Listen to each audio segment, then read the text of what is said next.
Thank you. When I came into office, I promised to look at the world's challenges with open eyes and very fresh thinking.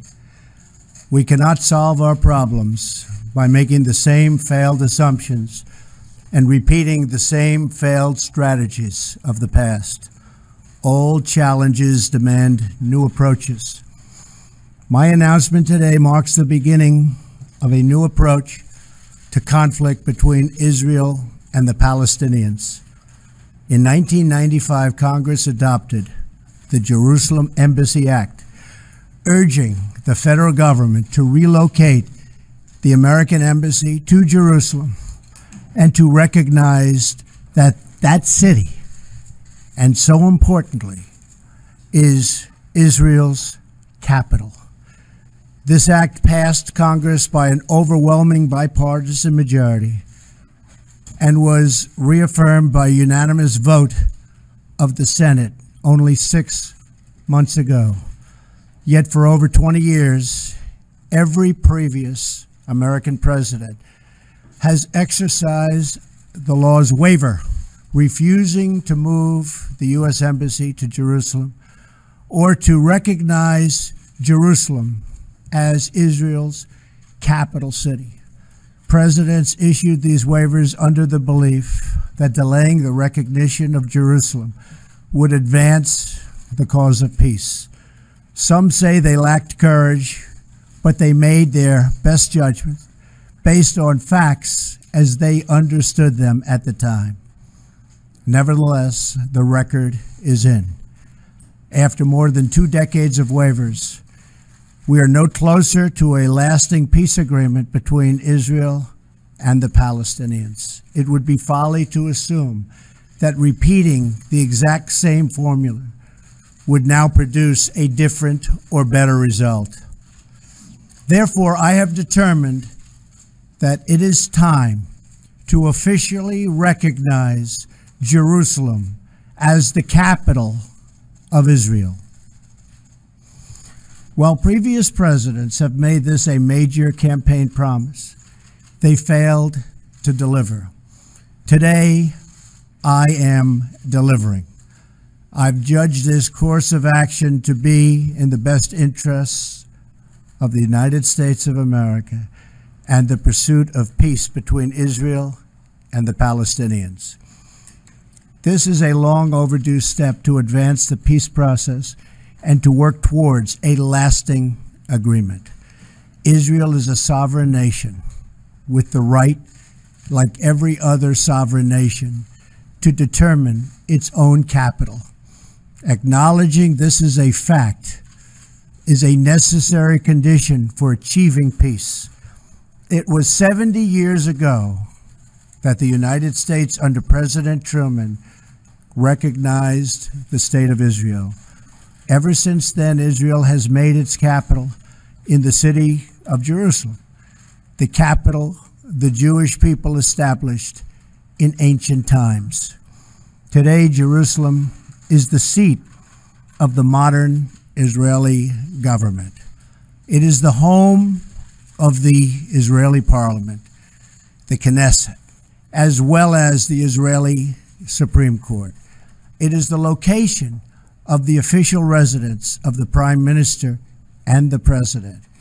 It is the headquarters of many government ministries. For decades, visiting American presidents, secretaries of state, and military leaders have met their Israeli counterparts in Jerusalem, as I did on my trip to Israel earlier this year.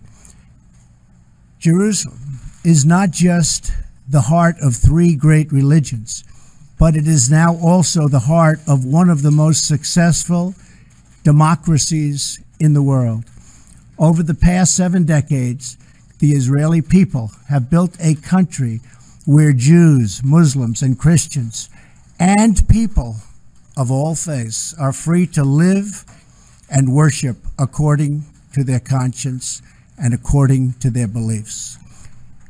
Jerusalem is today and must remain a place where Jews pray at the Western Wall, where Christians walk the stations of the cross, and where Muslims worship at Al-Aqsa Mosque.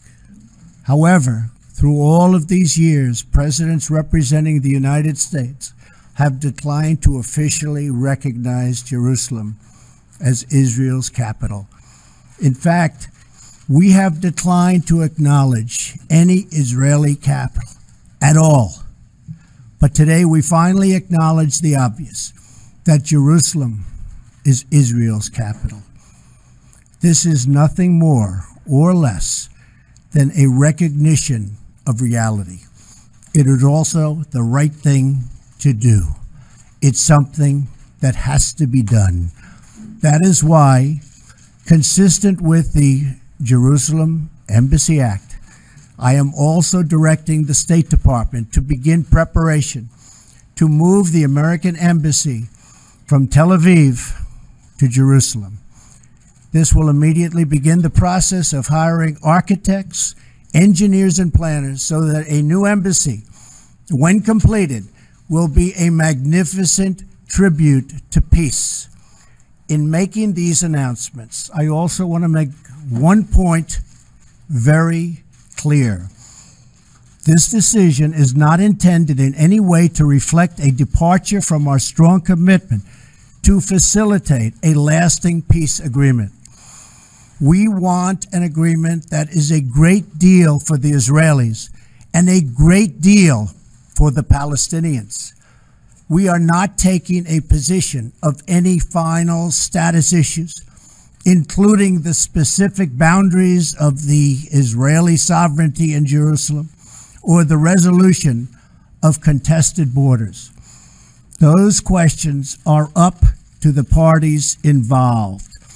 The United States remains deeply committed to helping facilitate a peace agreement that is acceptable to both sides. I intend to do everything in my power to help forge such an agreement. Without question, Jerusalem is one of the most sensitive issues in those talks.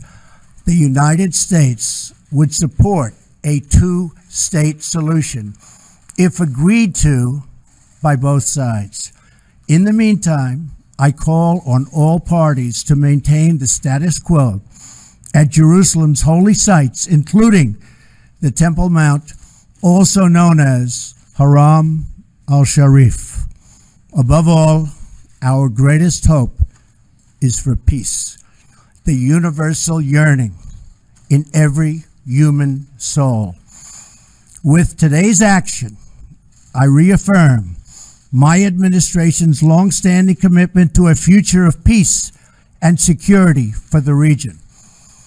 There will, of course, be disagreement and dissent regarding this announcement. But we are confident that ultimately, as we work through these disagreements, we will arrive at a peace and a place far greater in understanding and cooperation. This sacred city should call forth the best in humanity, lifting our sights to what it is possible, not pulling us back and down to the old fights that have become so totally predictable. Peace is never beyond the grasp of those willing to reach it. So today we call for calm, for moderation, and for the voices of tolerance to prevail over the purveyors of hate. Our children should inherit our love, not our conflicts. I repeat the message I delivered at the historic and extraordinary summit in Saudi Arabia earlier this year. The Middle East is a region rich with culture, spirit, and history. Its people are brilliant, proud, and diverse, vibrant, and strong. But the incredible future awaiting this region is held at bay by bloodshed, ignorance, and terror. Vice President Pence will travel to the region in the coming days to reaffirm our commitment to work with partners throughout the Middle East